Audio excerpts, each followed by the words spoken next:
All right, today we're doing something a little different. We're not just listening to a song, we're going to break it down piece by piece. We're looking at Jay-Z's 444, but not just his music. We're treating it like a confession, a really public one, to see what it can teach us about saying sorry, about shame, and, maybe even finding a way back. And boom, he just comes right out with it. No messing around, no excuses. The song kicks off with this line, and it's just so direct. This isn't some deep hidden poetry, it's the headline. It sets the tone for everything we're about to hear. Total, raw honesty. Okay, so here's how we're going to tackle this. We've broken it down into 4 parts. First, we'll look at the core apology, like what made him do this. Then we'll get into the specifics, his whole catalog of failures. After that, we'll explore this huge theme of the fear of shame. And finally, we'll see how it all wraps up with a plea for redemption. Trust me, seeing it this way, it changes how you hear the whole song. All right, let's jump into section 1, the core apology. Any big confession, any real apology usually has that one thing that kicks it all off, that moment that forces you to look in the mirror. And in this song, he is crystal clear about what that moment was for him. It was his kids. He says it right here. It took the birth of his child, of his twins, for him to really see things from a woman's perspective. That's a huge statement, right? He's saying that it took creating life himself to finally understand the gravity of what he'd done. And this is the absolute key to the whole thing. This apology isn't just about him and his partner. It's about his legacy. It's triggered by fatherhood. So the whole confession gets reframed. It's not just about saving a relationship. It's about who he's going to be as a dad. And he even calls himself out for taking so long. Took me too long for this song. You can feel that sense of being unworthy. He's not just saying, I'm sorry. He's basically saying, I know this is late, and I know I probably don't even deserve to be forgiven. Okay, so now we move into section 2. Because, look, a vague I'm sorry doesn't really mean much, does it? A real apology has receipts. And that's what he does here. He builds a case against himself, laying out a whole inventory of his mistakes. And he gets so specific. It's not just, I messed up.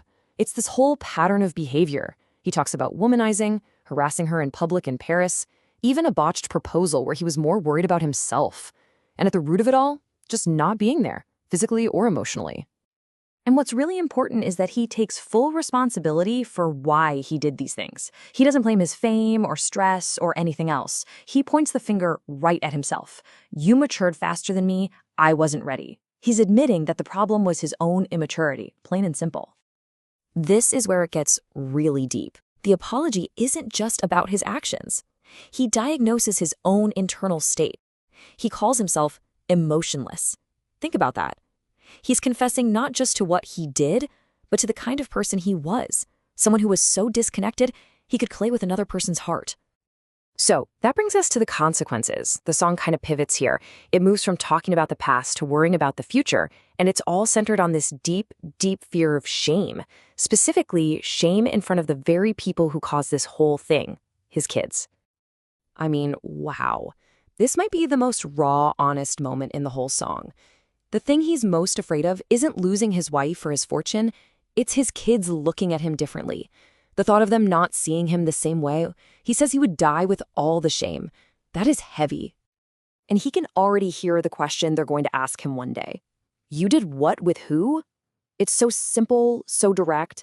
It's the sound of a child's innocence crashing into a very messy adult world. And you could just feel how much he dreads that conversation. This question, this is really the heart of the whole piece, isn't it? It perfectly lays out the conflict. He's weighing this cheap, temporary thrill against something real and irreplaceable, a soulmate. And he's realizing just how badly he messed up that equation. And you can feel the dread in this line. Every little kid thinks their dad is a superhero, right? He's talking about that heartbreaking day when the mask has to come off, and he'll have to stand there and just be a flawed human who made some huge mistakes. So after all this confession, all this fear, where do you go from there? Well, in our last section, the apology really shifts gears. It becomes a plea for a second chance. He stops looking at the past and starts trying to imagine a completely different future. And this comparison just lays it all out. Look at the 2 columns. On the left, you've got the life his actions created. Lonely, cold, sleeping back-to-back even in a mansion. And on the right, That's the future he's hoping for, one that's full of laughter, connection, and joy. It's literally a choice between dying alone and living fully.